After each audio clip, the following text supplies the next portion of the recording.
construction. L'équipe sénégalaise a fait des constructions pour aller vers l'équipe norvégienne. Ils ont perdu les ballons, ils les ont contrés. Mu am ay retard dans les espaces, ñu exploité ko surtout sur le premier but. Kalidou Koulibaly ana mu woon boobu dézonné na bu yàgg parce que bokk na ci jeu constructif bi dem ñu récupérer ballon bi contre ñu moom mu nekk en retard. On s'est trouvé avec une défense à 2. Donc j'avais dit tantôt que ni dañu war a nekk une équipe boo xam ne dafa war a nekk en bloc médian bu ñu nekkee en bloc médian bàyyi bal bi ak norvégien parce que ñoom lañ ko war a bàyyee ces norvégiens là. mais est-ce que bàyyi leen bali wóor na aussi. Bien sûr parce que ñoom boo xoolee ci début match bi dañ la wan ni la dañ lay attaquer parce que dañu centré rek yóbbu bal bi sa camp ñetti corner successives kon ñoom ils ont été ci li ñu bëgg mooy attaquer la yow teel la marqué but pour te faire douter nga am un grand Edouard Mendy bu la génne ci loolu ba tax amoo doute boobu. Mais bi ñu commencé génn di construire di jouer muy neex norvégien di reculer muy neex ñu foog ni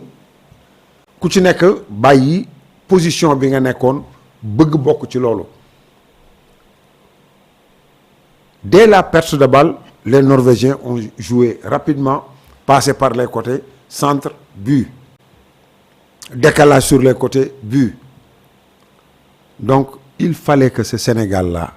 xam ni ce match là prudence la laajoon bëgg naa gagner mais ak la manière bi ma war a gagner damay xaar adversaire bi du ma ko attaquer su yàlla defee ma contrer ko benn yoon marqué benn but su boobaa adversaire bi bu sumee ko man ma mën a def li ma bëgg def pour gagner ko mais c'est le contraire qui s'est produit li Sénégal waroon def loolu la Norvège def. mais Norvège da doon jouer bloc bas. Ils ont accepté de jouer en bloc bas parce qu'ils savent que ils ont des flèches devant. Ils savent que ils ont des joueurs yoo xam ni ils peuvent tenir le ballon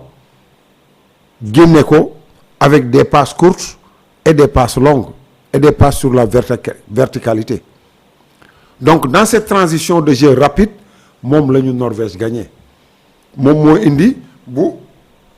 Kalidou Koulibaly génnee avancé bal bi bu ñëwee ci gannaaw mu am retard de course et retard de couverture parce que ci retard de course yi mu am yëpp ak retard de couverture yi ñaxate pour wan ñëw bu ñëwee rek sumeeku nañu parce que fekk na El Hadj Malick dem en premier mi-temps fekk na Crépin dem en premier mi-temps donc équipe bi sumeeku na ils ont laissé les espaces extérieurs aux Norvégiens ñu exploité ko marqué ñu bii ñu war a marqué. mais à 15 minutes de la fin du match on a vraiment retrouvé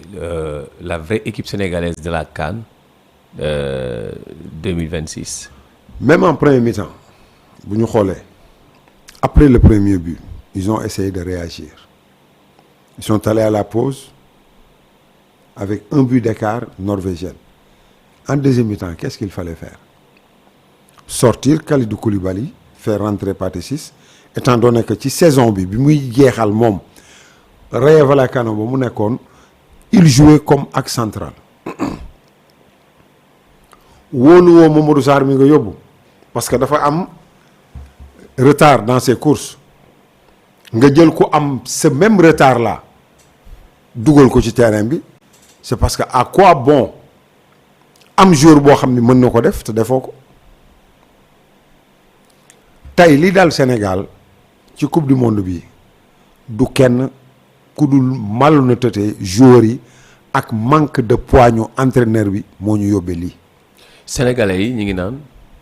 coloré moo tax équipe nationale am deux matchs de défaite coloré li ñu bëgg a wax mooy maanaam Pape Thiaw dafa jouer ci émotion dafa jouer ci cadre coloré parce que man aussi je suis pas d'accord Ablaye Seck.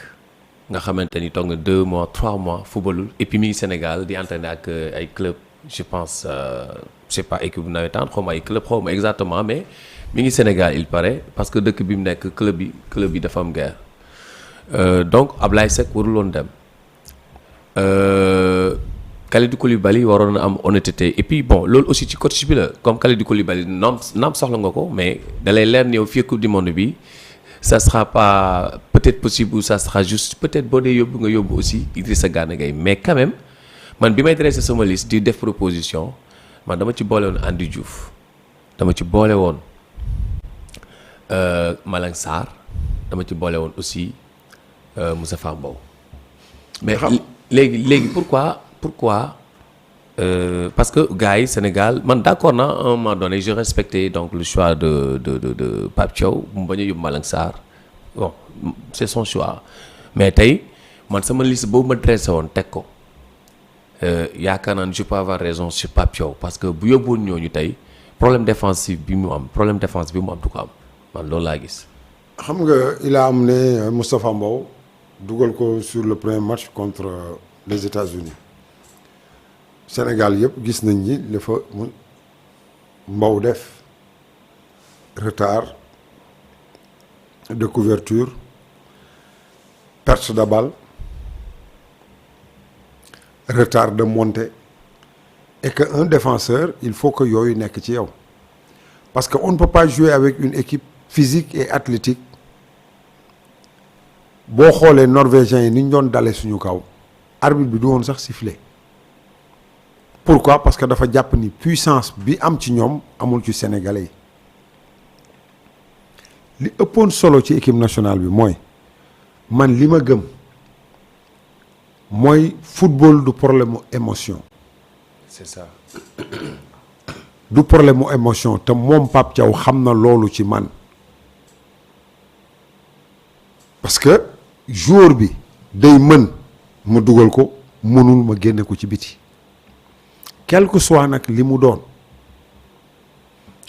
maanaam l'équipe nationale du titre foncier quoi. non du titre foncier équipe nationale performance moo la fay dugal te bu ñu xoolee performance bi Malang Sarr def Lens jël meilleur joueur fin wu saison bi ñu nommé ko ci mois bi nga xam ni moom la championnat bi di jeex mais kooku waroo def une sélection te waru ci bokk même bu dee da ngay garder coloré gi neel Ablaye Seck yow compétiroo da ngay toog xaar mais c'était ça la logique. mën naa la yóbbu nag nga dem États-Unis mais boo demee États-Unis da ngay toog xaar. c'était ça la logique. nga nekk dans les tribunes mais ñi jouer même bu fekkee bëggoo bàyyi ñooñu ñëpp en rade mais nga jël leen yéege leen ci kaw tribune yi ñu accompagner équipe bi c'est pas parce que Kalidou c'est le leader technique ci sa versaire. même Kalidou sax mënuñu ko yóbbaale. moom laa la wax même bu dee moom mooy sa leader.